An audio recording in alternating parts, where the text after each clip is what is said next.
Yeah. I love it. And I mean, I always, we were talking about it. Like, we're not opposed to having guests come back, dude. Like, we were talking earlier, like, George, I mean, he's got so many years of wrestling. I'm like, we could probably do a whole lineup of just George stories. Oh yeah, I don't know if you've ever heard him on podcast, but he's literally like when I come to these shows, the first 25-30 minutes of me being there is just sitting there listening to George talk about stories. And it might be of something that happened that weekend, or it might have been something that Nelson Royal told him, or it might have been something Harley Race did. It might be something that him and Ricky did back in the day. Like, who knows? Yeah. But because he's done everything. He's been in there with everybody. I mean, honestly, I don't think there's a wrestler he hasn't wrestled. You know what I mean? I don't know if you guys saw, he wrestled Great Muta at WrestleCade a couple of years back. Like, I it's was telling insane. Angel that. Yeah. Yeah. It's insane. Wow. It's insane. Yeah. And it blew me away because George has always been the guy, too, that once you're one of his kids, like George never trained me. Trey G trained us, but we were around George so much, and he obviously he gave us a lot of knowledge. And I guess I got trained by him, but officially I was trained by Trey G. But once you become George's one of his kids, man, he'll do anything for you. That day when he wrestled Muda, like, I'm nobody to Great Muda, you know? And George literally came and grabbed me and said, I want to introduce you to Muda.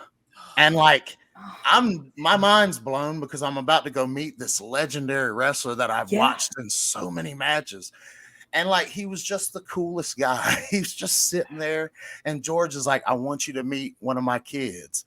You know, he introduced me to Henry Godwin the same way. Like, I want you to meet one of my kids, the Shockmaster. I want you to meet one of my kids. Like, to me, that I'm like, man, who am I? I don't need that. You know what I mean? But he's the greatest. I can't That's so awesome. But he's one of the guys that, man, he's got so many stories. So many stories. The same as like whoever they book George South against, you have to go out and sit in the crowd. Like, going in and seeing him, man, there's been so many great matches, like George South versus Jerry the King Lawler was such a good match. George South versus Great Muta was like insane. And George's, it's such a funny story.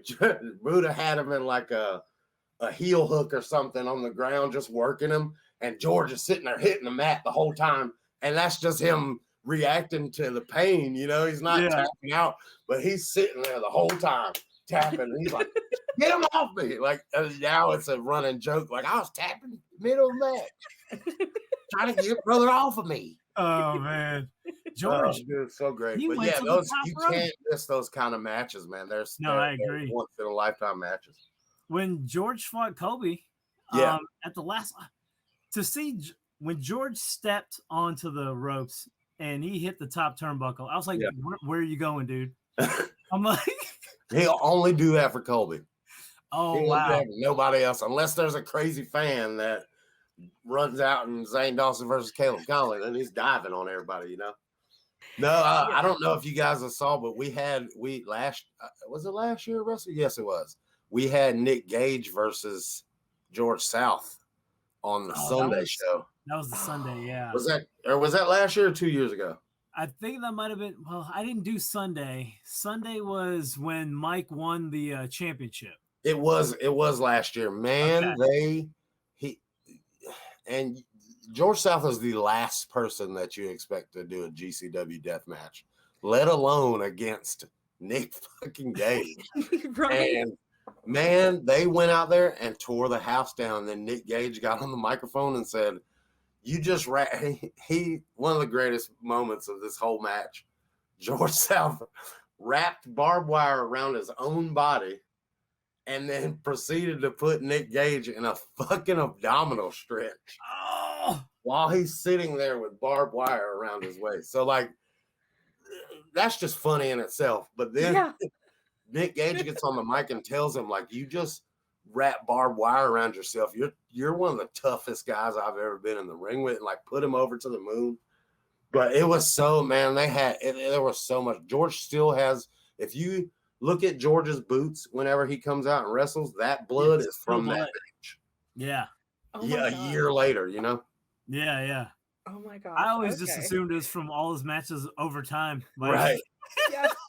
Yeah. No, that's from that match because they bled so much, man. He's a tough little bird, dude. He is, man. I love he's that OG guy. too, man. He's our road dad. That's what we call him. He's the toughest guy one of the toughest guys I've ever met.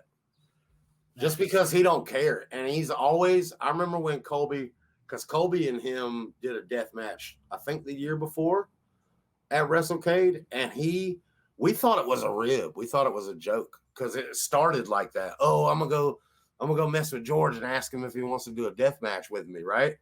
And he walks up to George expecting a no, goof, get out of my face. Yeah, mud show wrestler, whatever, right? But no, George said, I would be honored to. It doesn't matter what utensils you use as long as the artist is good.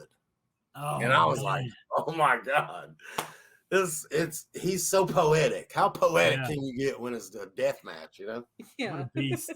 But yeah, it was crazy. We were all expecting to be like, Colby, you gotta do it. And he's like, yes, I'll do it. We were like, what the hell? Yeah. And he went out there and did it too. It's so good.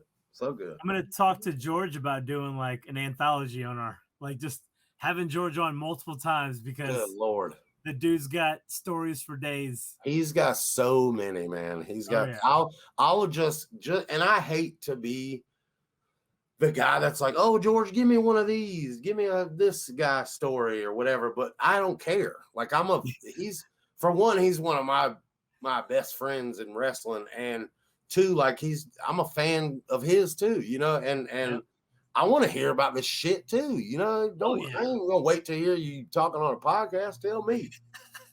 but man, he's got so many stories, so many dusty stories, dude.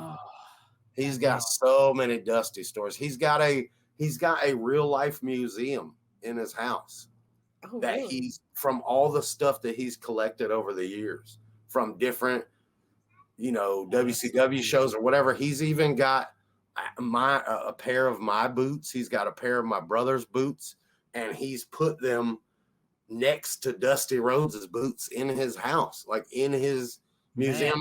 And I always tell him, he'll text me once a week and say, I love you, we're praying for you, whatever. But then he'll shoot me like Holy Grail pictures of like, he just sent me one. Man, I'll pull this out on this camera right now. He sent me and he said, it was Holy Grail. That's what he posted. But he's got so much stuff. He put us next to like Mr. Wrestling #1. I don't know if you guys can see that. A little bit. A little bit. You know what? You can send it to us. We'll put it up on the screen. Yeah. He's got so much. He's got so much stuff, man. He's got so much stuff. And there's I don't know if you know the old Ricky Steamboat gym. I haven't seen the gym. I've heard of it though. Anyway, he's got the big ass tin sign that was out front. Like it's just sitting in his house. But he's got so much stuff, man. And he's forgot more than we've ever learned or ever will learn. Like he's if there's any advice I ever need, that's the guy I go to. If there's any if I want to get talked out of doing something stupid, I go to him. He'll no, don't do that, goof. You don't need to do that. You don't need to dive, Dave. Leave that for the flippy guys.